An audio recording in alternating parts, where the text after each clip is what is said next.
জল্পনা ছিলই, টিকিট না পেয়ে শেষ পর্যন্ত বিজেপিতেই গেলেন ভাটপাড়া তৃণমূল বিধায়ক অর্জুন সিং। বৃহস্পতিবার দিল্লিতে মুকুল রায়ের উপস্থিতিতে গেরুয়া শিবিরে নাম লেখালেন চারবাড়ির এই বিধায়ক।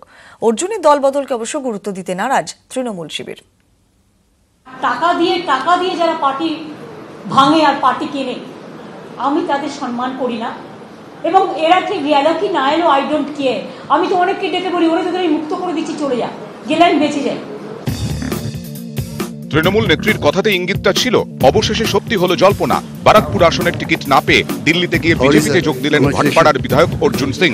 রাজ্য রাজনীতির সমীকরণে একসময় মুকুল রায় বিরোধী হিসেবে পরিচিত ছিলেন। এদিন সেই মুকুলের পাশে বসেই গেরুয়া শিবিরে নাম লেখালেন অর্জুন। দল বদলেই রাজ্যের শাসক দলকে তোপ দাগলেন ভাটপাড়ার পুরপ্রধান। বাংলার মানুষ এমনি তৃণমূলের পক্ষে ছিল না, কেন তৃণমূলে যেভাবে নিচে লেভেলে মানুষের উপরে মানুষকে ক্ষতি করছে, মানুষের মানে বলতে গেলে একদম মানি মেকিং মেশিন হয়ে গেছে, শুধু মানি মানি মানি। আপনি একটা বাড়ি করতে গেলে আপনাকে টাকা দিতে হবে, আপনি একটা ঘর করতে গেলে আপনাকে টাকা দিতে হবে। এই জায়গাতে মানুষ অতিষ্ঠ ছিল, সেখানে এই ব্যানটা খুব এগেনস্টে গেছে। তৃণমূলের অর্জুনকে ছিনিয়ে নিয়ে ভাঙা ভাঙা হিন্দিতে মুকুল বললেন, পিকচার अभी बाकी है। ये तो सिनेमा का ट्रेलर चल रहा है, আসল সিনেমা তো अभी तक বাকি है। অর্জুনের দলত্যাগকে অবশ্য গুরুত্ব দিতে নারাজ জোড়াফুল শিবির। মমতা ব্যানার্জির সিম্বল আর মমতা ব্যানার্জির মুখ, এই দুটো নিয়ে ভোট হবে। এদের স্টেট পারে বেঈমান বলে এখন যাবার পরে ক্রিটিসাইজ করছে। কাল রাত্রির পর্যন্ত, কালকে সন্ধ্যেবেলা পর্যন্ত যদি বাপের বেটা থাকতো মমতা ব্যানার্জির সামনে বসেছিল, আমি সামনে ছিলাম, কেন বলল না? কেন এই কথাগুলো তখন বলল না? দলের মধ্যে বলল না? ভাটপাড়া, বারাকপুর, টিটাগড় শিল্পাঞ্চলে দাপুটে নেতা হিসেবে পরিচিত অর্জুন। অবাঙালি শ্রমিকদের মধ্যে প্রভাব রয়েছে তার, তাই লোকসভা ভোটে বারাকপুর কেন্দ্র থেকে বিজেপি যে তাকেই প্রার্থী করবে তা এক প্রকার নিশ্চিত। রাজনৈতিক বিশ্লেষকদের মতে এবার তাই লড়াইটা কঠিন হয়ে গেল গত দুবারের সাংসদ ও তৃণমূল প্রার্থী দীনেশ ত্রিবেদীর। নিউজ 18 বাংলা। ব্যারাকপুরে দাঁড়ালে 2 লক্ষেরও বেশি ভোটে হারবেন অর্জুন সিং, কটাক্ষ অভিষেক বন্দ্যোপাধ্যায়ের। 23 মে অর্জুন সিং যদি এত বড় নেতা হয়, বিজেপির প্রার্থী হয়ে দাঁড়াক, দীনেশ ত্রিবেদীকে 2 লক্ষ ভোটে ব্যারাকপুরের মানুষ ভালোবেসে যেতাম। 2 লক্ষ ভোটের 1 ভোট যদি ব্যবধান কম হয়, 1,99,999 ভোট হলে আমার সাথে এসে কথা বলবেন। সুতরাং মমতা বন্দ্যোপাধ্যায়কে দেখে মানুষ ভোট দেয়, অন্য কাউকে দেখে ভোট দেয় না, এসব করে লাভ নাই। আজকে এটা তো প্রতিষ্ঠিত, সৌমিত্র খা জানে টিকিট পাবো না, চলে গেছে। অর্জুন সিং টিকিটের জন্য চেষ্টা করেছিল, দীনেশ ত্রিবেদী সম্মানীয় লোক, দীর্ঘদিন ধরে আমাদের সাথে আছে, এবং মমতা বন্দ্যোপাধ্যায় তার উপরই পুনরায় আস্থা প্রকাশ করেছে, তাই গেছে। অনুপম হাজরা বার করে দিয়েছে, জানে টিকিট পাবো না, সেই জন্য গেছে। যারা টিকিটের লোভে যাচ্ছে, 23 মের পর আপনি দেখবেন ল্যাজ খুঁজে পাওয়া যাবে না। অর্জুন সিং এর দলে স্বাগত জানিয়েছেন বিজেপি রাজ্য সভাপতি দিলীপ ঘোষ। আগে মুখোমুখি লড়তেন, এবার পাশাপাশি লড়বেন, মন্তব্য দিলীপের। অস্বাভাবিক কিছু দেখছি না আমি। পশ্চিমবাংলায় আমাদের 2 জন এমপি ছিল, 4 হয়েছে, 3 জন এমএলএ ছিল, 6 হয়েছে, হয়তো কাল পরশু আরও বাড়তে পারে। তো পশ্চিমবাংলায় বিজেপির যে উত্থান, বিজেপির যে বিস্তার, তাতে জয়ের সম্ভাবনা তৈরি হয়েছে। তো স্বাভাবিকভাবে একদিকে ভাঙছে, একদিকে গড়ছে। এতদিন সামনাসামনি লড়াই ছিল, এখন পাশাপাশি লড়াই হবে। রাজনীতি এটা চলতেই থাকে, রাজনীতির এটা অঙ্গ। দলের তরফে মন্ত্রিত্বের প্রস্তাবকেও বিশ্বাস করতে পারলেন না। হাত ধরলেন এমন একজনে যিনি একসময় ছিলেন চরম শত্রু, যাকে গদ্দার বলেছিলেন। তার হাত ধরেই একদা শত্রুর ঘরে ঘর করতে গেলেন। এই প্রথম বাংলার শাসক দলের কোনো বিধায়ককে ভাঙালো দিল্লির শাসক দল। তখন মুকুল রায় তৃণমূলে, তখন থেকেই তার সঙ্গে ভাটপাড়ার তৃণমূল বিধায়ক অর্জুন সিং এর সম্পর্ক ছিল একেবারে সাপে নেউলে। যখন অর্জুন সিং এর গাড়ি আটকেছে পুলিশ, তখন অভিযোগ উঠেছে এর পিছনে কলকাঠি নেড়েছিলেন মুকুল রায়। বিধায়ক অর্জুন সিং এর গাড়িতে হামলা হয়েছে, গুলি চলেছে, সব ক্ষেত্রেই আঙুল উঠেছে মুকুল রায় ও তার অনুগামীদের দিকে। সুযোগ পেলেই বিজেপিকে আক্রমণ করতেন তৃণমূলের অর্জুন। কয়েক বছর আগে ব্যারাকপুর লোকসভা কেন্দ্রের বিভিন্ন এলাকায় যখন গন্ডগোল চলছিল, তখনও বিজেপিকে নিশানা করে রীতিমতো তোপ দাগেন অর্জুন সিং। তৃণমূল ছেড়ে মুকুল রায় বিজেপিতে যোগ দেওয়ার পর সুর আরও চড়ান অর্জুন। আপনি যা করেছেন আপনাকে গদ্দার ছাড়া আর কোন নাম বলা যেতে পারে না। আপনি একটা গদ্দার, আপনি দলের সঙ্গে বিশ্বাসঘাতক করেছেন, আপনি আমাদের নেত্রীর সঙ্গে বিশ্বাসঘাতক করেছেন। আপনাকে আমি চ্যালেঞ্জ করে যাই, আপনি এমএলএ ছেড়ে দিন, আপনি এমপি ছেড়ে দিন, আপনি একটা কাউন্সিলর ভোটে দাঁড়ান, আমি ওই এলাকার একটা সামান্য ছেলেকে দাঁড় করে আপনাকে হারিয়ে দেব। আপনাকে দায়িত্ব নিয়ে আমি বলে যাচ্ছি, মুকুল রায় মহাশয়, আপনি একজন কালিদাস, আমরা ইতিহাসে পড়েছিলাম কালিদাসের গল্প, যে ডালে বসেছিলেন সেই ডালটা কাটলেন। এহেন অর্জুন সিং এবার লোকসভা ভোটে ব্যারাকপুরের প্রার্থী হতে চেয়ে তৃণমূল নেতৃত্বের উপর ক্রমেই চাপ বাড়াচ্ছিলেন, কিন্তু তৃণমূল নেত্রী ফের দীনেশ ত্রিবেদীকেই প্রার্থী করেছেন। এতেই অর্জুন সিং এর ক্ষোভ চরমে পৌঁছয়, কিন্তু শাসক দল তার সঙ্গে আলোচনা করে। মঙ্গলবার তৃণমূলের প্রার্থী তালিকা ঘোষণার দিন অর্জুন কালীঘাটে যান, পরের দিনও যান। দলের তরফে তাকে মন্ত্রিত্বের প্রস্তাব দেওয়া হয়, কিন্তু তাতে বিশ্বাস করেননি অর্জুন সিং। একদা শত্রু মুকুল রায়ের ডাকে তিনি বুধবারই দিল্লি চলে যান। বৃহস্পতিবার সকালে মুকুলের বাড়িতেও তাকে দেখা যায়। এতেই স্পষ্ট হয়ে যায় ছবিটা।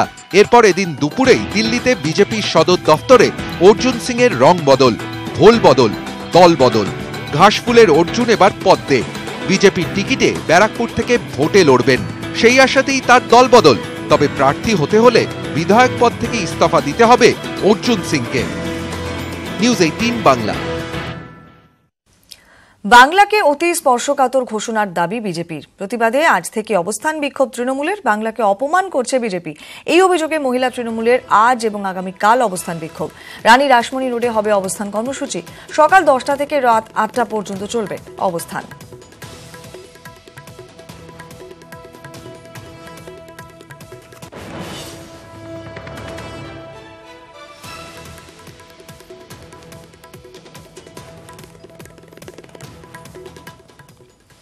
ভোট ঘোষণার পরই রাজ্যে স্পর্শকাতর বুথ নিয়ে জোর বিতর্ক। শুক্র এবং শনিবার এ নিয়ে দফায় দফায় বৈঠক করবে মুখ্য নির্বাচনী আধিকারিক। শনিবার আসছেন উপমুখ্য নির্বাচন কমিশনার। এদিনই রাজ্যে আসতে শুরু করেছে আধা সেনা। তবে প্রথম এবং দ্বিতীয় দফার ভোটে এই বাহিনীকে কাজে লাগানো হবে না।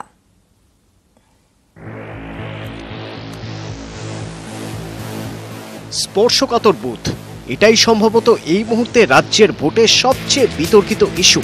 স্পর্শকাতর বুথ নিয়ে সব জেলা প্রশাসনের রিপোর্ট জমা পড়েছে নির্বাচন কমিশনের দপ্তরে। এরপরই কাজে নামছে কমিশন। কমিশন সূত্রে খবর, জেলা শাসক ও পুলিশ সুপারদের পাঠানো রিপোর্ট নিয়ে নিশ্চিত হতে চাইছেন নির্বাচনী আধিকারিকরা। বৈঠকে সেটাই গুরুত্ব পাবে, কারণ এই রিপোর্টের ভিত্তিতেই বহু গুরুত্বপূর্ণ সিদ্ধান্ত হবে। শুক্রবার সব জেলার ডিএম এসপিদের সঙ্গে ভিডিও কনফারেন্স, বৈঠক করবেন মুখ্য নির্বাচনী আধিকারিক। শনিবার রাজ্যে আসছেন উপমুখ্য নির্বাচন কমিশনার। সেই বৈঠকেও মূল ইস্যু সেই স্পর্শকাতর বুথ। ইতিমধ্যেই রাজ্যের সব বুথকে স্পর্শকাতর ঘোষণার দাবি তুলেছে বিজেপি ও কংগ্রেস। পাল্টা ক্ষোভ উগরে দিয়েছেন তৃণমূল সুপ্রিমো। আগামী শনিবার রাজ্যে যে ডিসি সুদীপ জৈন যিনি আসছেন, তার মূল লক্ষ্যই হচ্ছে যাতে কমিশন এবং প্রশাসনের মধ্যে এই সমন্বয়কে আরও সমৃদ্ধ করা, যাতে করে এই সামঞ্জস্যের যে অভাব ঘটছে রিপোর্টের মধ্যে সেটাকে যতটা সম্ভব কমিয়ে ফেলা। স্পর্শকাতর বুথ বিতর্কের মাঝেই জল্পনায় কেন্দ্রীয় বাহিনী। ইতিমধ্যেই রাজ্যে আসতে শুরু করেছে বাহিনী। প্রথম দুদফার ভোটে এই বাহিনীকে কাজে লাগানো হবে না। সীমান্ত ও সীমানা এলাকায় মোতায়েন হবে। কলকাতা 2 24 পরগনা সহ বিভিন্ন এলাকায় মোতায়েন হবে। শহর কলকাতার বিভিন্ন এলাকায় নাকা চেকিংও শুরু হয়েছে। ভোট যত এগোবে ততই নিরাপত্তা সতর্কতা বাড়বে।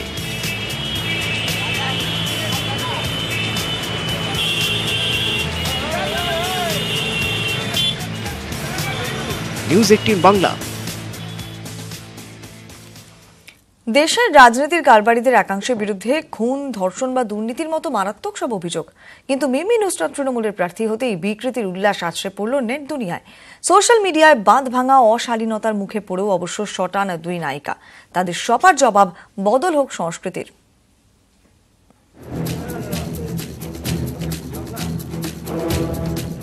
রূপলী জগৎ থেকে রাজনীতির ময়দান। দেশ তো বটে, রাজ্যেও এমন ঘটনা নতুন নয়। কিন্তু মঙ্গলবার তৃণমূলের প্রার্থী তালিকা ঘোষণা হতেই সোশ্যাল মিডিয়ায় যেন বিকৃতির নয়া উদাহরণ তৈরি হলো। মিমি নুসরাতকে নিয়ে সোশ্যাল মিডিয়ায় যেসব পোস্ট হচ্ছে তাতে প্রতি পদে পদে নোংরা রুচির পরিচয়। সংবাদ মাধ্যম হিসেবে খবর তুলে ধরা আমাদের দায়বদ্ধতা, কিন্তু তা আটকে যাচ্ছে রুচির প্রশ্নে। এটা কি ধরনের ল্যাঙ্গুয়েজ পুনম? এসবকে অবশ্য পাত্তা দিচ্ছেন না দুই নায়িকা। যখন আমি পলিটিক্সে নামি তখনও করতো, আপনার মনে হয় তখন আমার যায় আসে না, আজকে কেন যায় আসবে? যারা এটা করছে তাদের আমি এটাই বলবো যে নারী জাতিকে একটু সম্মান দেখাও, কারণ কি আমরা তো সবার জন্য কাজ করতে চাই, আমাদের একটু সাহায্য করো, আমাদের পাশে দাঁড়াও, আমরা কাউকে ডিসঅ্যাপয়েন্ট করবো না, এটাই বলতে চাই। দুই নায়িকার খোলামেলা পোশাকের ছবি পোস্ট করে ট্রোল করা, কখনো বা তাদের ভাইটাল স্ট্যাটিস্টিক্সে মূল আলোচ্য বিষয়। ফেসবুক বা হোয়াটসঅ্যাপে স্ক্রোল করার সময় যেন আঙুল আটকে যাচ্ছে সেসব আবর্জনায়, এমন ট্রোলিং নিয়ে তীব্র নিন্দা সমাজের বিভিন্ন স্তরে। আমাদের পছন্দ অপছন্দটা আমরা ভোটের মাধ্যমে বোঝাই, সেটা হচ্ছে সে রুচিটা বোধহয় খুব একটা ঠিক নয়, এবং একটা নতুনভাবে নতুন জিনিস প্রচেষ্টায় রয়েছে, তখন আমার মনে হয় না যে এই উক্তিগুলো সঠিক তাদের প্রতি, কারণ তাদের কাজ আমরা এখনো দেখিনি। বিউটির যেন ব্রেন থাকতে নেই, এ যেন স্বতঃসিদ্ধ। অ্যাকচুয়াল জগতে বারবার ধাক্কা খাওয়া, চোখের সামনে বা ব্যক্তিগত জীবনে নানা হতাশা চেপে রাখা, সে সবই যেন নখ দাঁত নিয়ে হিংসার বিষ মেখে বেরিয়ে আসছে ভার্চুয়াল ওয়ার্ল্ডে। নিউজ 18 বাংলা। যাদবপুরে মিমি, বসিরহাটে নুসরাত। তৃণমূল কংগ্রেসের দুই প্রার্থী নিয়ে নেট দুনিয়া তোলপাড়। বিকৃত আক্রমণ, ফিল্ম দুনিয়ার সাথে যুক্ত থাকার কারণেই এভাবে আক্রমণ। ভোটে জিতলে কি করবেন যাদবপুর বসিরহাটের মানুষের জন্য? প্রস্তুতি নিচ্ছি, সবার আশীর্বাদের হাতটা আমার মাথার উপরে রাখুন। লড়াইয়ের হাতিয়ার কি মমতার ছবি? প্রার্থী ঘোষণা হওয়ার পর স্টুডিওতে প্রথমবার খোলামেলা মিমি নুসরাত। আজ সন্ধ্যে 7টায় নিউজ 18 বাংলায়।